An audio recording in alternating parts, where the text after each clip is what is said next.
All right, let's talk about the sequel everyone is buzzing about and maybe a little worried about. Toy Story 5. And look, we have to start with the question that's on everybody's mind. I mean, come on, let's just get it out there. Didn't we already say goodbye, like, twice? Toy Story 3 felt like the perfect ending, right? Absolutely heart-wrenching. And then Toy Story 4 gave Woody this beautiful final farewell. So, yeah, why on earth are we doing this again? Well, to figure that out, we have to go straight to the folks making the movie. They have a really specific idea for what this new chapter is all about, and maybe more importantly, what it's not. So this is a quote from Andrew Stanton, the director. And he's been there since day one, and what he says here is kind of brilliant. He's basically saying, hey, Toy Story 3 was the end of the Andy years. See? Nobody's taking away your perfect trilogy.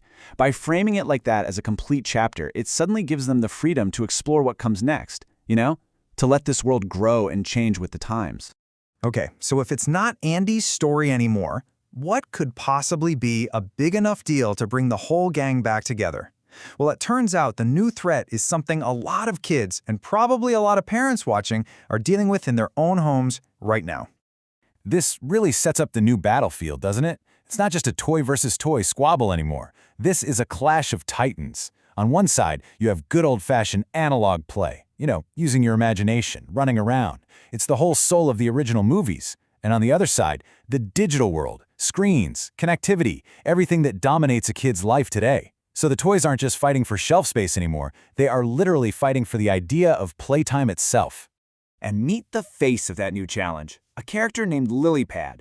So she's this high-tech, frog-shaped smart tablet, voiced by the awesome Greta Lee. And here's what's so interesting. She's not your typical villain. She's not evil. Lilypad genuinely thinks she's doing what's best for Bonnie, trying to get her to connect with friends on screens and, grow up and leave those old-fashioned toys behind. It's way more complicated than just a jealous toy, which is pretty cool. So, when you're facing a threat that literally questions your reason for being, well, you can't go it alone. The toys know they have to assemble the A-team, and that means they gotta make a call to a legend. And this is the key part, right here. Woody's return isn't just some random, hey, let's bring him back for the sequel thing. No, it's a direct result of what happened in Toy Story 4. Remember? Jessie took the sheriff's badge. She's the leader now. So when this massive crisis hits, what does a good leader do? She calls for backup. And who's the most experienced toy she knows? Yep, Woody. And don't worry, the whole gang is back. You got Tom Hanks as Woody, Tim Allen as Buzz, Joan Cusack as Jessie, all the voices you love, but the toy box is getting bigger. We've got some new faces, like a GPS hippo named Atlas, voiced by Craig Robinson, who sounds hilarious. And get this, a toy named Dr. Nutcase, who's totally terrified of technology. I mean, in this movie, that's going to be amazing to watch. Okay, but here's where things get really wild. The whole fight for Bonnie's room, turns out that's only half the story. Some footage was shown at a big animation festival, and wow, this movie is going somewhere nobody saw coming. Picture this. The movie doesn't start in a kid's bedroom. It starts on a deserted island, a lonely beach. Right away, you know the scale of this thing is completely different.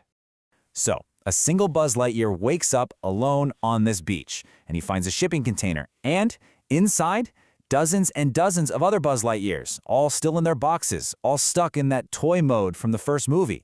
And apparently, with no real dialogue, just sounds, they all work together to build a raft to get off the island, chanting Star Command. It sounds totally epic and kind of weird, right? So the million-dollar question is, what does an army of Buzzes on a deserted island have to do with Woody and the fight against the smart tablet? Okay, so let's recap. We've got a super relevant modern-day conflict. We've got the emotional reunion of the original gang. And we've got this totally bonkers subplot with an army of Buzzes. But the real question is, after all this time, after 2 final goodbyes, do people still care? Well, the early numbers are in, and they're kind of staggering. So, this is from some early tracking data.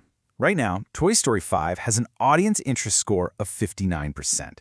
Now, that number might not mean much on its own, but trust me, it's huge. And to really get just how huge it is, you need to see it compared to other stuff. And check this out. It has a 51% must-see in theaters score. Let me put that in perspective for you. That is the highest score of any movie being tracked for the year 2026. Higher than the next Avatar movie, higher than anything. That's just wild. So just to really hammer it home, that 59% interest, that's almost 20 points higher than your average family film this far away from its release date. The hype for this movie isn't just real, it's completely off the charts.